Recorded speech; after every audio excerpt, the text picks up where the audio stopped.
West Ham's Tameka Yallop, I was trapped in my own bubble with a baby.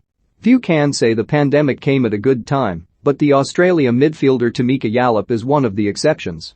On 21 August 2020, Yallop and her wife, Kirsty, welcomed their daughter, Harley Rose, into the world, and suddenly the virus that had halted the football and travel of the globetrotting player had an upside. It was definitely weird, says Yallop, who has competed in 8 countries and joined West Ham in May. Timing-wise, I was quite lucky because that was when my daughter was due, and she is our first baby, so all the nerves and the not knowing what to do took up a lot of my time, and it was actually time that I really appreciated spending with my family. So, for me, it was kind of lucky timing with the world going into lockdown because I was trapped in my own bubble anyway with a new little baby. Yallop and Kirsty, a former New Zealand international, had time to prepare and went to stay with the latter's parents, where Kirsty and Harley remain. They've got a good bubble of support and are enjoying living in the moment and watching Harley grow, she says. I haven't seen them in about 6 months, so I'm kind of struggling on the other side of the world, but I think Christmas will change that and I'll get to see them. Yallop has 3 brothers and 3 sisters, and she and an older brother started playing for the same club when she was about 5 and he was 6. She played in boys' teams until she was 12, then joined her first girls' team. Football wasn't serious, it was fun, and one of many outdoor sports she enjoyed growing up on the Gold Coast. That's why I wanted to do it, for the enjoyment, not necessarily because I wanted to make a career out of football. I definitely didn't think about that until a lot later down the track. I grew up in an interesting time.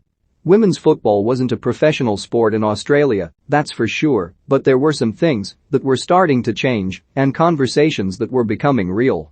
I know when I first joined the cause, which was an academy of sport in Australia, I was playing with senior Matildas and they were at the highest level then in Australia and still had to work and study, and payment for playing wasn't really a thing.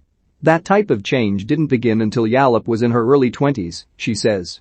Now, the 30-year-old has a CV spanning Australia, Canada, the US, Germany, Japan, Sweden, Norway, and England, giving her a unique insight into the development of women's football globally. Especially in the last couple of years, I've seen a massive improvement in standards across a lot of leagues all over the world, and I think that professionalism is really starting to become comparable to the men's game as well, she says. I think a lot of that is due to exposure. Now you can watch any league around the world online, and I think that has a major part to play in it. Yallop and Kirsty met when they were teammates at the Norwegian side Klepp, Illinois, and it wasn't until she began that relationship that she felt comfortable opening up about her sexuality to her family and publicly. It was a long time of hiding that side of me, and it was football that was the escape for me, and somewhere where I felt like I didn't have to worry. Now that's changed a little bit. Yes, my family knows, but there's a lot of support there that's outside of football as well.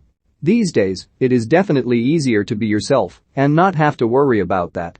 With Rainbow Laces Day approaching on 8 December and West Ham the only Premier League club to have both men's and women's first team squads wearing rainbow armbands too, what is it like to lace up boots and step onto the pitch as a player very open about their sexuality and marriage? It's a pretty unusual feeling to know that everyone's doing it just because they support it and aren't thinking, oh, every teammate is doing it, so I'm gonna have to do it too.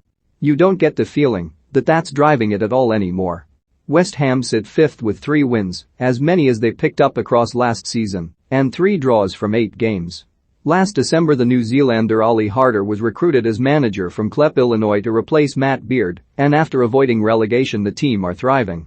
Whether it's influencing team culture or the way you play football, he's proven before that he can definitely do that and lift the level of the club, says Yallop, who played under Harder in Norway.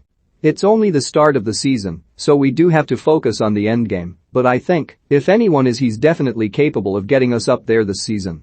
If anything, there's a bit of disappointment that we haven't had more wins already. And that's purely just based on the type of football that we're playing and the performances that we are putting out on the field. Get to know the players in England's top flight better with our WSL Player in Focus series. Read all our interviews here.